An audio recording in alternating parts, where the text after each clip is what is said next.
Indiana Congressman Frank Mrvan says there's no justification for redrawing the state's congressional maps mid-decade. But he says he won't allow the redistricting debate to impact what he does in Washington. He talked to News 8 government reporter Garrett Bergquist for this week's episode of All Indiana Politics.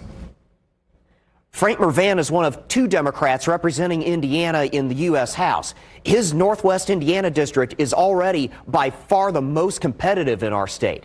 He says he's not letting the redistricting fight affect how he works with his Republican counterparts.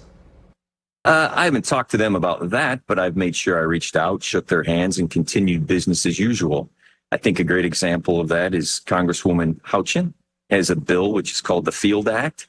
Our farmers need relief right now. Our farmers need accessible internet and accessible wireless to be able to do their job. I have talked to Mark Messner, who I think is a gentleman, and I have talked to Rudy Yakum about the utility rates in Northwest Indiana. We had that conversation on the floor yesterday. And what we can do together with Mayor Dermody out of LaPorte to be able to do everything we can from the federal, state, and city level to reduce the skyrocketing utility rates. So they're towing the political line. I understand the fear theory of what comes out of the White House, but I will not allow that to change me or change the relationships that I work with every day.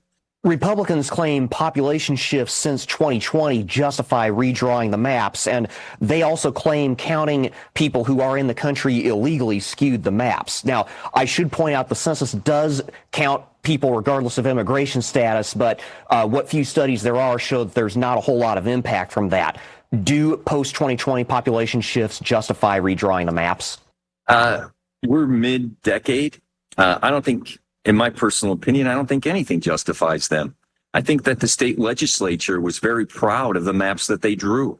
And so I don't know, we're in a day and age that you have to ask the question, what can't you justify?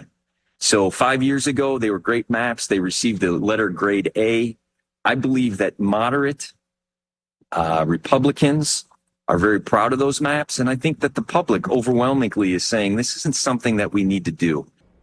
Remember, you can catch more interviews like that every Sunday on All Indiana Politics. It airs at 9:30 in the morning right here on Wish TV. I'm Garrett Bergquist for Wish TV and WishTV.com.